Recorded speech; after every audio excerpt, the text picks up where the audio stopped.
Alright, so this video was inspired by a lot of posts that I've seen recently online, like the following. Now, I don't know what's going on, but it seems like a lot of people in this city are having an issue finding somebody to partner up with as a relationship or a long-term relationship, or even just friends with benefits. It seems like people here are truly struggling with finding somebody to date, or somebody to connect with, or someone to just make as a long-term partner.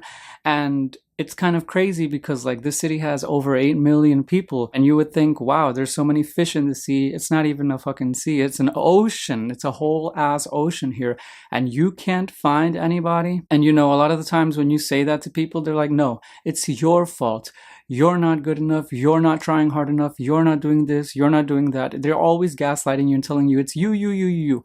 And sure, sometimes it's important to reflect and take a look in the mirror and see if you're really the problem, and ask yourself, hey, what can I do to like make myself better? What can I do to improve myself? And so forth. But honestly, as somebody that's been on dating apps for the past 6 years, that's gone to endless clubs and bars and parties and events and other things in this city and still has not found anybody, let me tell you, it's not always the person's fault. It's difficult out here. It truly is difficult out here. And in this video, I'm going to explain why. Now, before I continue ahead, I'm going to speak from the perspective of a guy in his late 20s that's a part of the LGBTQ plus community. So if you're not, queer, you may not relate to all the points mentioned in this video, but honestly, this is a universal experience. So even if you're not gay or queer or whatever, or bi, you will find a lot of these to be also similar factors. So dating in New York City, a lot of the times this city will make you feel like you're not good enough, because it's just so ultra competitive, and everybody here is basically just on to the next, on to the next, on to the next. They're busy looking for the next person when they're not even completely done with you yet, because everybody here is just kind of always looking for the next best thing. The more hot guy, the more attractive person, the more wealthy guy, the more well-connected guy. Like, there's never enough, because there's so many options here. There's endless options here. You can have your pick on any type that you like, of any kind that you like. And so since there's so many options here, guys are always looking for the next best thing, and you're just like a filler, so to speak. You're just a placeholder, but you're not going to be made the priority. You're not going to be made the one that they choose, because they, in their minds and their mentalities, it's like, oh, the next guy that I go on a date with or hook up with is going to be even hotter, more muscular, more attractive, more rich, or whatever have you, So that's really the problem, because there's just so many options here that people basically want to try out everything. They want to try out the whole buffet. And so in New York City, you're kind of disposable in that sense. It's very like, okay, we had our little fun, moving on, thank you, next. That's essentially the mentality here. And that's, a very toxic mentality, a very unfortunate mentality. And that's why so many guys feel used or like chewed up and spat out. But it's the honest truth, and I can agree and relate to that experience. The next thing is the prevalence of hookup culture. Now, of course, this is not exclusive to New York City, but what makes it so, I guess, relevant to New York City is because, again, there's so many guys and so many people that you can hook up with. The options are endless.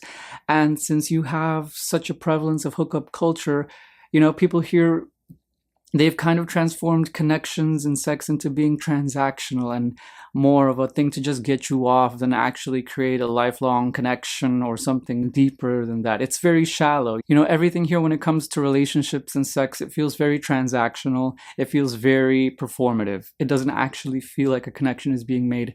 It feels more like, okay, let me act out this moment before I move on to the next moment.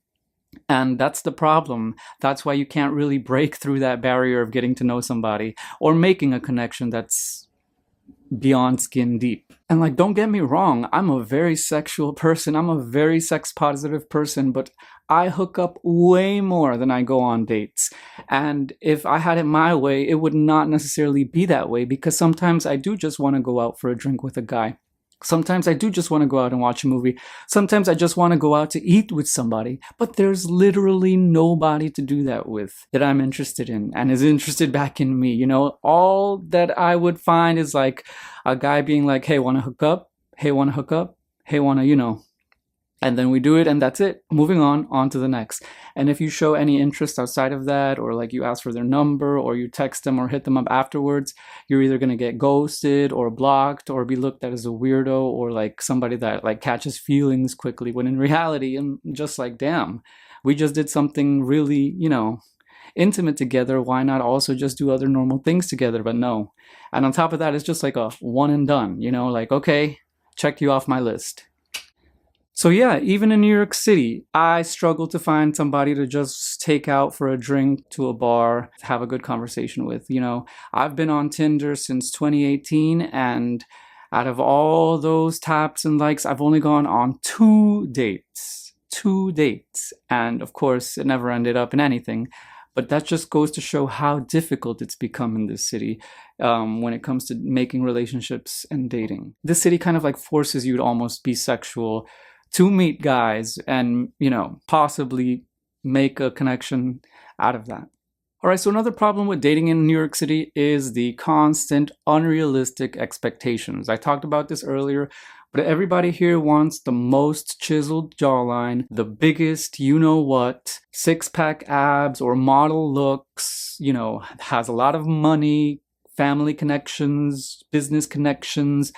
Basically, all of these things that are unrealistic that most people, that 99% of the population does not have. These guys have these expectations. And so they set them up for failure. They set themselves up for failure and heartbreak and frustration and disappointment because no one will ever be good enough for them. There will always be guys looking for the next best thing, looking for the hottest guy, looking for the most packed guy, looking for the most wealthiest guy. There'll never be enough to satisfy them. It will never be enough to satisfy them. And that's truly why so many guys here are lonely, because they just have these unrealistic expectations that they're going to get a model-like boyfriend, 10 out of 10 looks, 10 out of 10 everything, when that's just not reality. And I'm not saying to settle for somebody you're not interested in, but at least give other types of guys a chance. Don't be so into your little box, so close-minded of your type. Like, give other guys a chance, give other types of people a chance, and maybe, hey, you'll discover that you like them even better,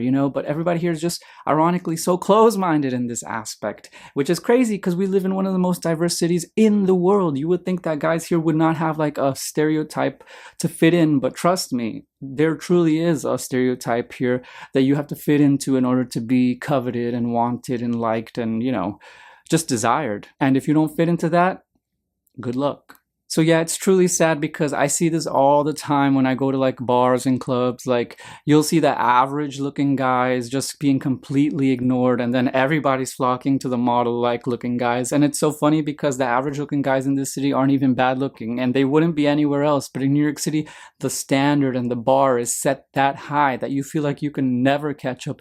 You feel like you'll never be attractive enough, never be rich enough, never be good looking enough, never have enough, never be enough, And it's very, very tragic because this is why so many people are making those type of posts online, just because these unrealistic expectations truly have done a number on a lot of people. Another problem with dating in New York City is just the lack of time. And this is something that I can understand. Like, so many people here are career-oriented, career-focused, and they don't really have time in their schedules to try and build a relationship, because building a relationship takes time. You need to focus on it, concentrate on it. It's like a little plant. You have to water it for it to grow.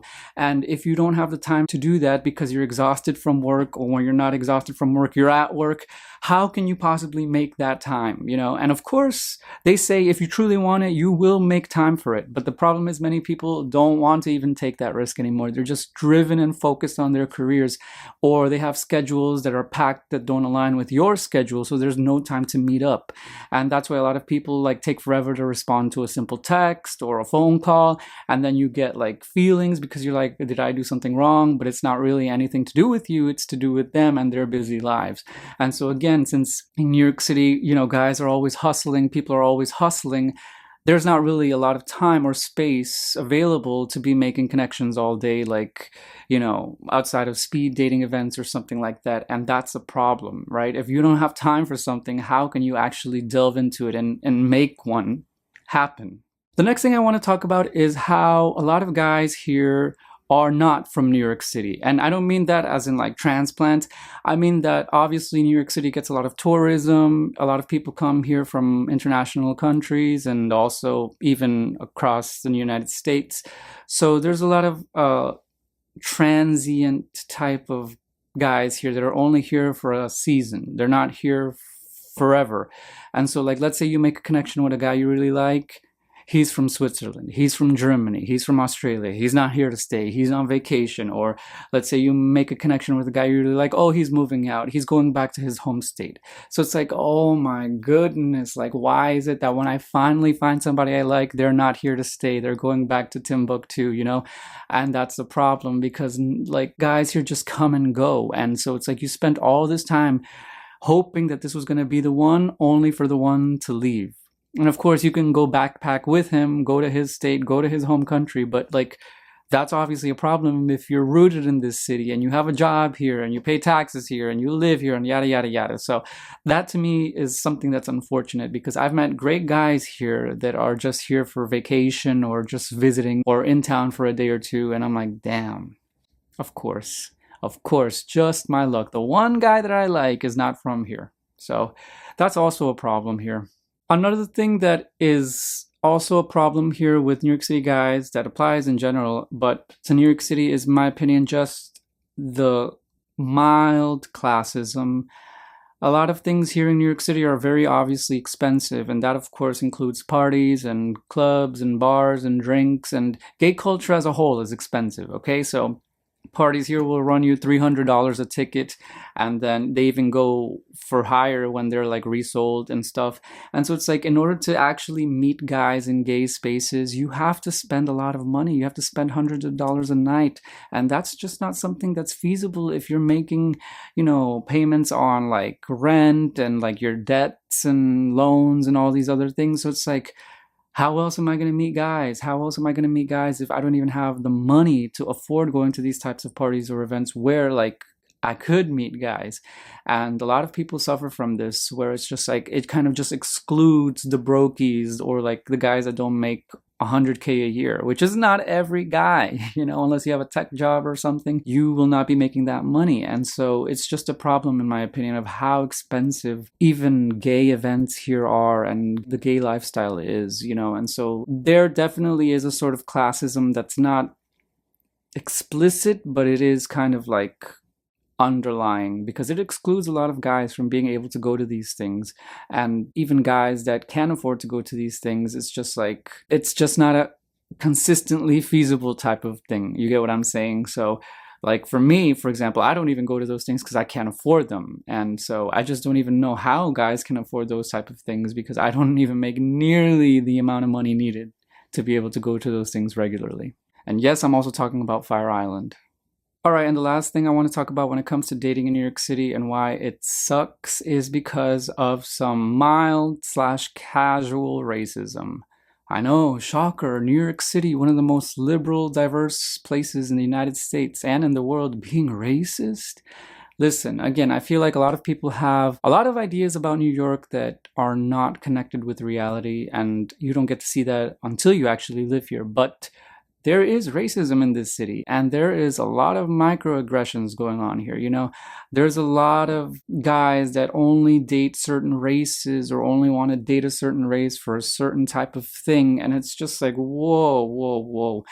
And it's just, there's a lot of racial fetishization going on, a lot of just microaggressions as well, ironically, a lot of exclusion if you don't look a certain type of way. For example, there are some neighborhoods in New York City, like Hell's Kitchen, where unless you're a muscly white jock, you will struggle to find somebody to even hook up with. You'll be completely ignored, honestly, most of the time. Like, I've been through it myself, because I obviously don't look like that and I don't fit the part. So a lot of guys here just want that, and they're not even explicit about it. They're just very, in the way they behave towards you, they ignore you, look over you, or look around you, look through you. You know, they just completely don't pay attention to you unless you look that way. And it's very unfortunate to me that so many people here remain closed-minded. Like, it's okay to have a preference. It's okay to have a preference, but to completely ignore entire groups of people, it's just... So, like, what's crazy is that because of this being such an issue these days, there are even now just like parties and events only or primarily for people of color, like POC events. And it's crazy that we're kind of resegregating ourselves and separating ourselves just because we're not 100%, inclusive yet in 2025. And to me, that's really, really disheartening, because it just goes to show that, like, have we really made as much progress as we thought we have? Anyways, this was my little rant about dating in New York City and why it's not what you think it is. So if you're moving here or plan to move here, now you know the truth. It is difficult, and I'm not the only one that will tell you this. But if you don't believe me, go ask somebody from here. And again, thank you so much for watching. If you like this video, please make sure to give a thumbs up and also subscribe. And I'll catch you in the next one. Take care.